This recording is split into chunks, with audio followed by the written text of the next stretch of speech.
Assalamualaikum warahmatullahi wabarakatuh. Perkenalkan, nama saya Nita Nutria Susanti, peserta Latsar CPNS Provinsi Jawa Barat Angkatan 19 tahun 2022 dengan nomor NDH 21.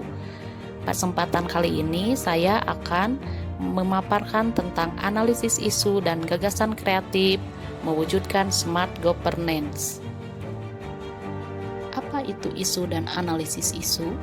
Isu adalah ada atau disadarinya suatu fenomenal atau kejadian yang dianggap penting atau menjadi penarik perhatian orang banyak sehingga menjadi bahan yang layak untuk didiskusikan. Sedangkan analisis isu adalah mengurai data atau informasi terkait sebuah isu dengan sebuah pendekatan yang spesifik sehingga akar masalah dapat jelas. Untuk langkah pemecahan masalah, 1. Identifikasi isu, 2. Penapisan isu dan analisis isu, 3. Gagasan penyelesaian masalah. Untuk identifikasi isu, 1. Kurang optimalnya petugas dalam penggunaan APD di ruang anak. 2. Belum optimalnya kepatuhan petugas dalam membuang dan memisahkan limbah antara medis dan non-medis. 3. Belum optimalnya petugas dalam pengisian buku status pasien yang ada dirawat inap di ruang anak. 4. Kurang kepatuhan keluarga pasien dengan jam kunjungan di rumah sakit. 5. Kurangnya kesadaran orang tua yang masih membawa anaknya menjenguk pasien yang sedang dirawat di rumah sakit. 6. Kurangnya kesadaran keluarga pasien tentang personal hygiene cuci tangan setelah memegang pasien. 1. Kurang optimalnya petugas dalam penggunaan APD di ruang anak.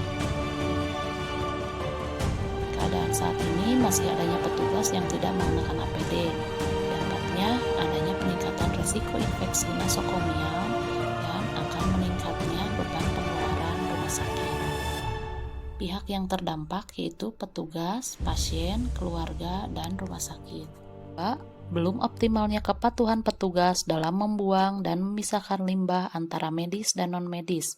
Keadaan saat ini masih ada petugas yang belum memisahkan sampah medis, limbah antara medis dan non-medis. Dampaknya, resiko terjadinya penularan penyakit dan resiko cedera pada petugas kebersihan. Pihak yang terdampak yaitu petugas kebersihan dan rumah sakit. 3. Belum optimalnya petugas dalam pengisian buku status pasien dirawat inap di ruang anak. Keadaan saat ini masih adanya petugas yang terlewat mengisi poin yang ada di buku status. Dampaknya data pasien tidak jelas sehingga menyulitkan petugas dalam pemberian tindakan atau terapi selanjutnya. Pihak yang terdampak petugas, pasien, rumah sakit. 4. Kurangnya kepatuhan keluarga pasien dengan jam kunjungan di rumah sakit. Keadaan saat ini masih ada pengunjung yang datang di luar jam besuk. Dampaknya mengganggu kenyamanan pasien dan mengganggu petugas dalam melaksanakan tindakan.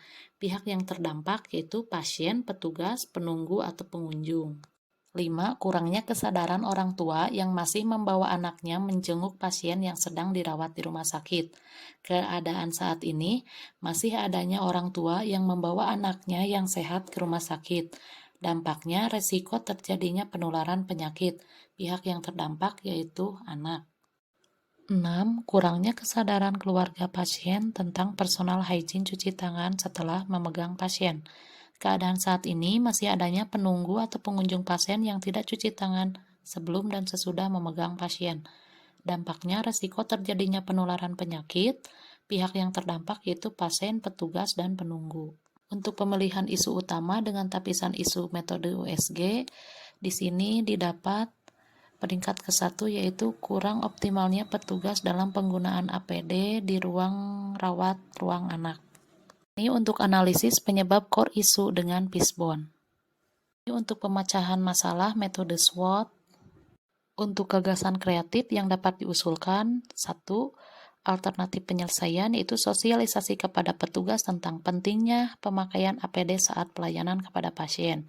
2. Dalam tahap penyelesaian, melakukan sosialisasi kepada petugas tentang pentingnya pemakaian APD saat pelayanan kepada pasien. Kemudian, hal yang diharapkan petugas memahami dan mengerti tentang pentingnya pemakaian APD saat pelayanan kepada pasien, dan seluruh petugas dalam melayani pasien memakai APD. pihak yang terkait yaitu kepala ruangan, dokter, dan perawat. Untuk kesimpulan, kurang optimalnya petugas dalam penggunaan APD di ruang rawat inap anak dapat diatasi dengan melakukan sosialisasi kepada seluruh petugas yang ada di ruang anak. Demikian paparan yang saya sampaikan. Wassalamualaikum warahmatullahi wabarakatuh.